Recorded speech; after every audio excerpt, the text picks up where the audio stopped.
Magandang umaga mga tol, no? Punta kami ngayon sa sa Backyard Skate Park, sa All Out Barbershop. Papagupit ako, preparation para sa graduation ni Bunso. Graduation. Bali graduate na siya bukas, Kinder 2. Papunta na sa grade 1. Panalo gupit dun sa All Out. Yan, kala Prabhu Simon. Doon lagi ako nagpapagupit eh. Yan, balikan namin kayo mamaya mga tol. Dito lang bali yun sa yung All Out sa may loob ng Backyard Skate Park. Sa may Tagapo. Dito sa Santa Rosa. Kung gusto nyo ng fresh haircut, quality, mga pang matindihan, pang diinan na gupit yan.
na tayo magpagupit. Mukha na ulit tayong tao. Tingin? Mukha na ulit tayong tao. Dito lang yan sa All Out backyard. Dito sa may Tagapo. Ang gwapo ni Papa. What? Ang gwapo ni Papa. Mga tol, maganda kasi yung gupit dyan kasi Maganda. art nila yun. Art ng mga barbero dyan yung gupit nila. Paggugupit nila. Kumbaga may puso yung paggugupit. Ito kami Robinson ngayon. Kasi yung anak namin nagre-request na naman ng Free playground! free playground at Robinson. Free! Buti naman sa free. Punta tayo Robinson Because ngayon I mga love tol. you guys. I love you too, my I love. don't want my money Will be what? Ayoko yung money. Ayoko yung pera maging Ano? maging isa na lang kasi pupunta pa naman tayo sa beach. Ah, kaya pala. Kaya libre, kaya sa libre. Kaya gusto mo sa libre.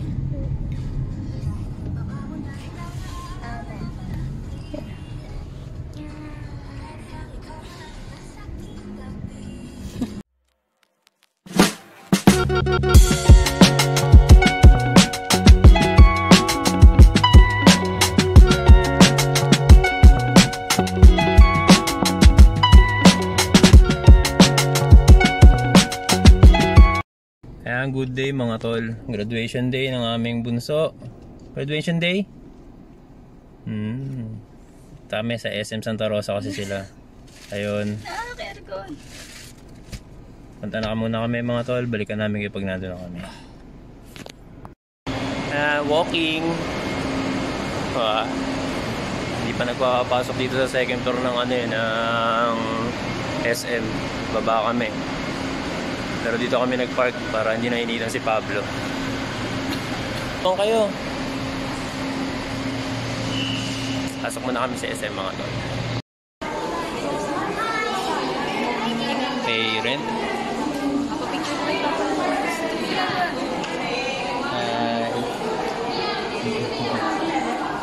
Kala ko picture. Video ka Yan. lang. Wala kami. Ayan yung mga parents. Dami. Parents. Graduate. Ito kami sa cinema. Ito yung graduation nila. Ayan. Ito namin kayo mamaya mga tol. Pinapipila na sila. Yes, love. Gutom agad ang anak namin. Gutom agad. Gutom agad, nak. Nak, gutom agad. Gutom agad. Ipila pa lang.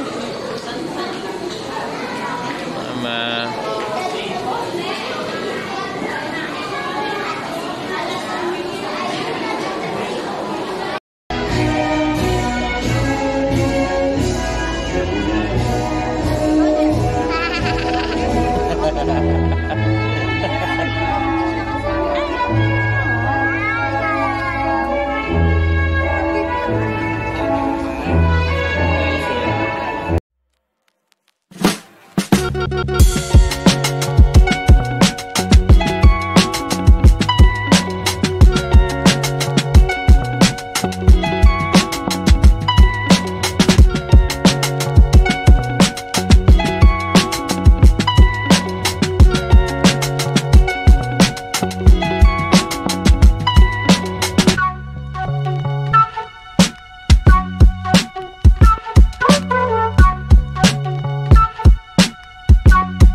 Julieta Francine A&E.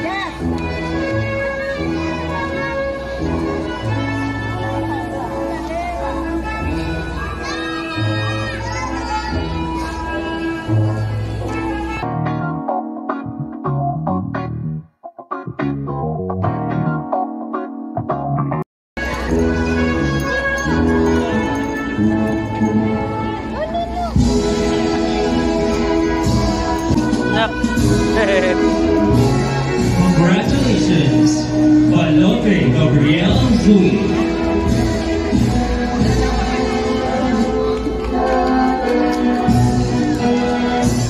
Excellent. Congratulations, Goliena Francine E.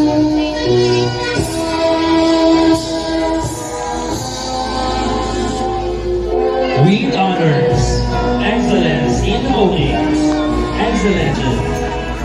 Ano sabi mo?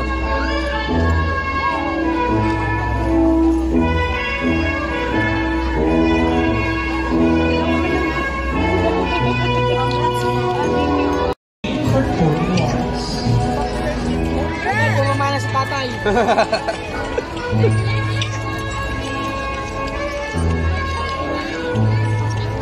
That's it. What are you doing?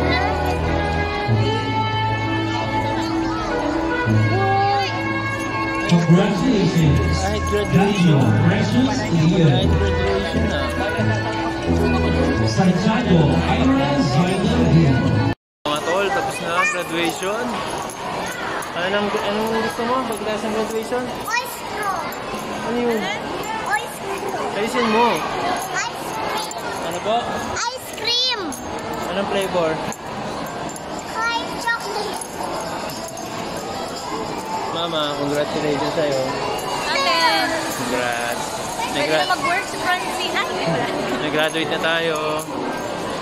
Pasok na sa mga kumpanya. Baka meron po kayo mara-recommend. Ah. Yung natanggap na ganitong kalaki taas na May naghahanap dyan ng empleyado na kailangan ng empleyado na madaldal. Ayan. Kain lang kami mga tol. At na kami makakainan. Congrats na, love you. Thank you, my mom. Love you.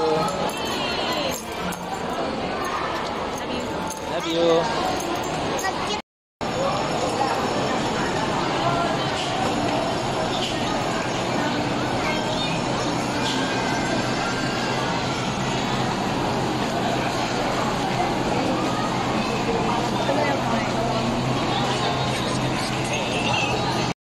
Pagod na mama. Antok. Busog, antok. na.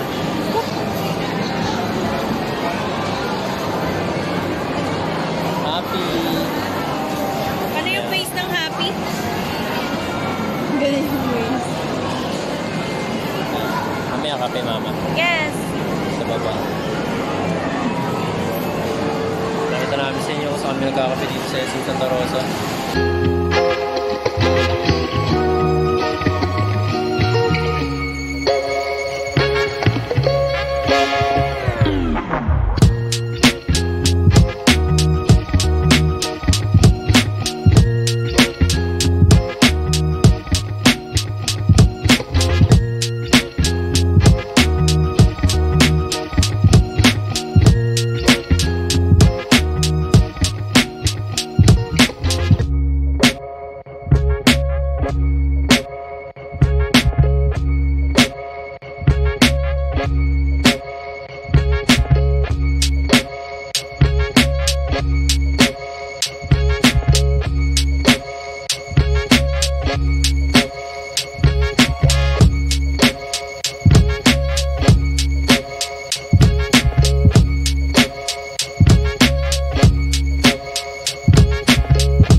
Ayun mga tol, ayan, kanyang reward. Kasi graduate na siya ng kinder. Hindi siya ng push bike. Ayan. Saka kasamang helmet. Saya naman siya. Gustong gusto niya yun eh. Sakto lang laki. Sa pang busina.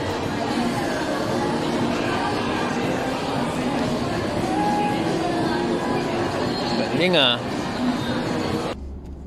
Ayun mga tol. Wala na kami sa SM. Andito kami ngayon sa Caltex, Mamplasan. Blasan din ang tawag dito. Caltex, Mamplasan, southbound. Ayun. Tinignan ko lang kung saan pwedeng magandang pumesto kasi nag-set kami ng EB ng mga kasonet natin bukas, May 1, Thursday. Kaso sigurado may mga kasabay tayong ibang car clubs dito. Mga tropa rin naman yung ibang car clubs na pupunta. Pero tine-check ko lang kung saan pa pwedeng pumesto bukod dito sa pinakasikat na spot dito sa Caltex, dito sa Mamplasan. Kasi ito madaling mapuno itong spot na to eh. Yung tapat ng Tianggian dito, malapit sa Army Navy. So ayun, bukas EB ng mga Sonet. 3 kami sure na pupunta. Sana may pumunta. Mama pagod. Ayun, si Bunso. Tulog. Ayan, Borlogs. Pagod. Pagod ang lola mo. Hindi na kami nakapag-vlog dun sa pinagkakapihan namin. Laging puno eh, walang upuan. Doon lang yun sa SM Santa Rosa. Mura lang yung kape doon, ito lang oh. 59. Bistro Deli. Kasi ito lang, ngayon 59 pesos lang.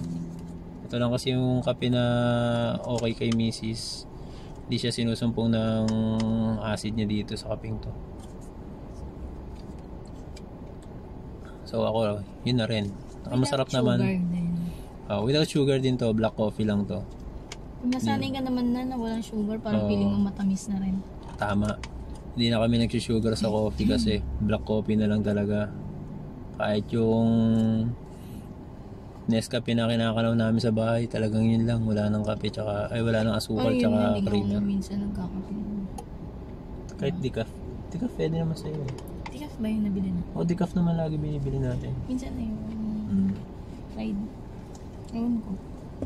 Ayun. Patulog si Bunso.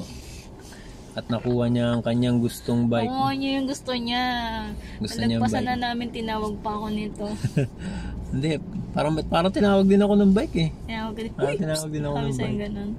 Sabi sa akin, uy, dito ako, mas mura ako. Oh, nabalak talaga namin siyang bilhan sa Decathlon. Promise na namin sa kanya. Parang ititrade namin yung una niyang bike. Kasi may buyback si Decathlon. Ipapabuyback namin yung bike niya. Then bibilihin namin yung gusto niyang bike. Yung walang pedal. Yung push bike. Push bike lang. Yung basta walang pedal. Basta ano lang siya. Ano lang ng paa. Aso. Ayun, parang ano nga siya, parang trainer din sa trainer bike ng mga bata. Matututo sila mag-balance sa bike. Marunong naman siya na mag-balance kasi nainganyo kasi siya. Oo, kasi halos lahat ng bata doon sa amin, ganoon yung bike. Pero yung marunong siyang mag-balance siya. Sa pedal. Yun doon sa walang pedal, sa push bike. Sa push bike. Pero doon sa bike niya na may pedal, hindi siya makapag-balance. Ayaw niyang patanggal yung dalawang gulong pa sa likod. Natatakot daw siya. Pero pag kaya ng binabay. Pero pag yung push bike ang binabike, sobra siyang sobrang magpatakbo tsaka balance. Talagang tinataas niya kapaa niya. Ayun. Sarap para sa pakiramdam mga tol na nakapagpag-graduate. Pwede na mag-work. Pwede na siya baka next week, gawa na namin na resume yung anak namin. Pag-apply na namin. Pakuhanin na ng NBI. Ayun mga tol. Singit ko na rin dito sa vlog na to mga tol yung Yun nga pala yung tungkol dito sa ano natin na tawag dito, power windows natin mga tol. Kasi marami ako nababasa na naglolo ko yung bigla nila yung mga power windows nila hindi bumababa, hindi tumataas. Bigla lang hindi gumagana. Nabasa ko lang sa manual mga tol. Diba may mga pindutan tayo dito mga tol. Ayan. Dito sa driver seat natin yan, yung mga pindutan natin. Ayan mga tol. Ayan mga tol, mga pindutan na yan. Nabasa ko lang sa manual mga tol ilalagay ko na lang sa description yung kung anong page para ma-check nyo din. Ang sabi dun sa description dun sa manual mga tol, avoid na pagsabayin to. Maiwasan natin pagsabayin siyang gamitin. Halimbawa, gusto nating itaas baba yung likod yung sa passenger, isa-isa natin siya ibababa, itaas, ganyan. Ganun din sa pagbalik. Iwasan natin ang sabay. Ganun din vice versa din dun sa mga pindutan sa likod. Baka mapagsabay natin ang pindot dito, tapos may pipindot din pala yung passenger natin sa likod. Ayun, parang ang tendency niya mga tol, nahihirapan yung fuse natin, yung fuse para dyan sa mga power windows button natin sa assembly natin mga tol. Ayan. So ayun mga tol, siguro yung mga problema nung iba na bigla na lang di gumagana, baka dahil dun sa ganong possible na pwedeng sa ganon paraan kaya biglang di gumagana. Siguro nasisira yung fuse mga tol, di kinakaya. Yun yung sabi sa manual mga tol, nabasa ko lang. Isa-isa natin siyang, kung halimbawa yun nga, kung itataas baba natin yan, halimbawa dito sa driver seat tsaka dito sa tabi ng driver seat na upuan, isa-isa natin siya bababa. Ganun din pagbababa, pagtataas natin isa-isa lang din. Huwag natin siyang sabay higlitin, taas baba. Ayun mga tol, sana nakatulong. Pero ilalagay ko sa description yung yung page nun kung saan ko siya nakita doon sa manual. Ayun, ilalagay ko sa description yung mga tol yung kung anong page ko kung saan page ko siya nabasa, para may rin kayo, may reference din kayo kung saan nyo matatagpuan. Kasi may mga iba pa doon naka-indicate Hindi ko lang siya matandaan kung pero yun yung pinaka natandaan ko. Ayun mga tol. Tapos yung sa lock mechanism ng door natin dito sa back seat mga tol, nalalak siya dito. Ayan, pag pinindot nyo naman to, maglalak naman siya. Ayan, maglalak naman. Yun nga lang, doon sa passenger seat kasi yung sa back seat kasi na dalawang pinto, isang beses pag hiniglit mo siya ng isang beses, pag hiniglit mo siya ng ganyan isang beses dun sa likod, yung dalawang pinto sa likod, pag hiniglit mo siya ng isang beses, hindi siya bubukas. Yung sa likod mga tol, ito kasi driver seat to pag nilock mo siya ng ganyan, pag hiniglit mo siya ng isang beses, hindi siya bubukas. Pero pag dalawang beses mo siyang hiniglit na ganyan, bubukas siya. Kasi for safety purposes siya. Kung halimbawang nabangga yung sasakyan, mabubuksan pa rin siya. Dalawang higlit nga lang ang gagawin niya para mabuksan. Kahit na nakalock dito sa harapan sa driver seat, pag yung dalawang higit siya, mabubukas siya, makakalabas yung nasa likod.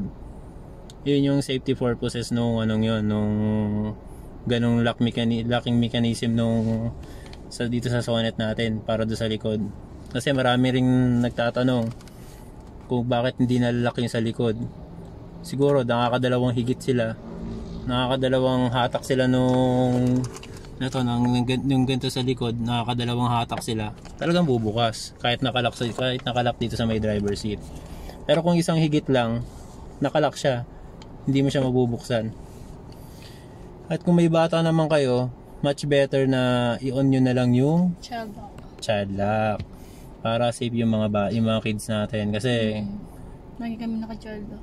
Kahit na wag tayong pakampante na kahit sabihin natin na pag mong bubuksan yan, delikado yan, delikado ang bubuksan.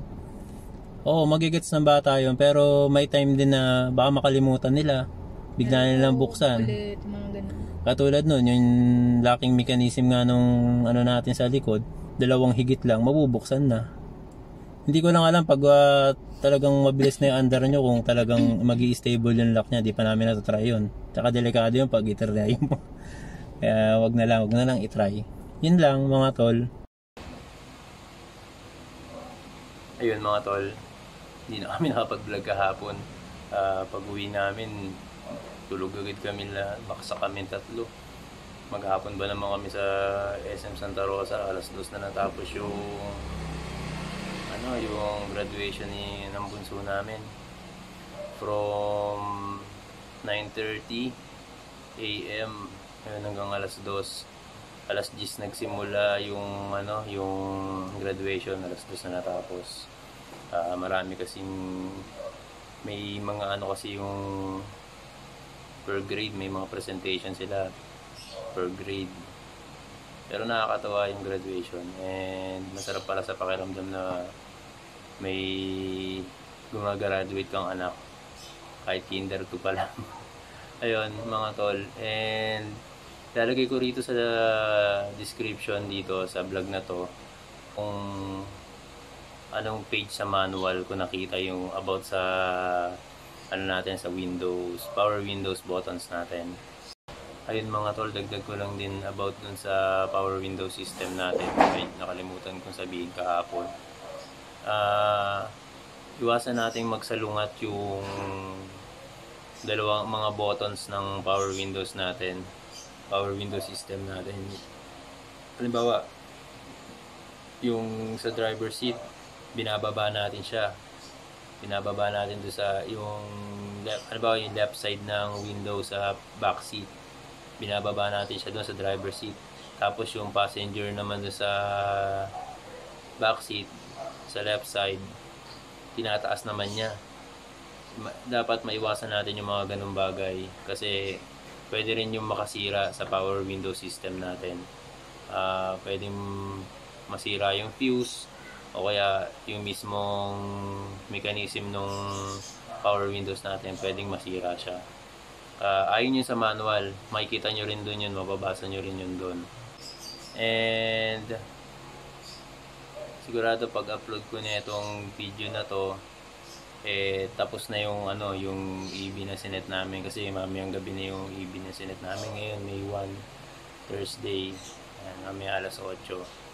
And hopefully maraming pumunta, maging masaya, maraming kwentuhan at sharing about sa experience natin sa mga sonnet natin dito.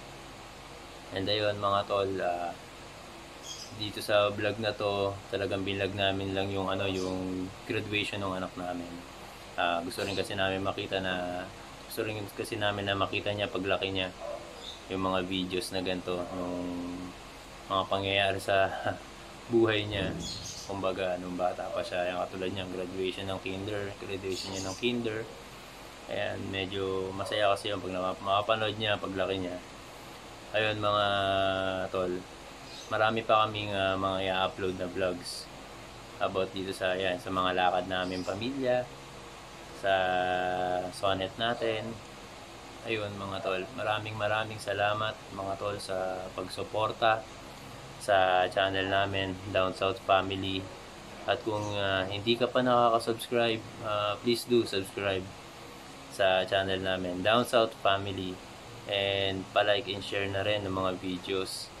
And kung kakayanin pa ng oras nyo, pa-click na rin ng notification bell. Maraming salamat mga tol. Maraming salamat sa suporta sa Down South Family.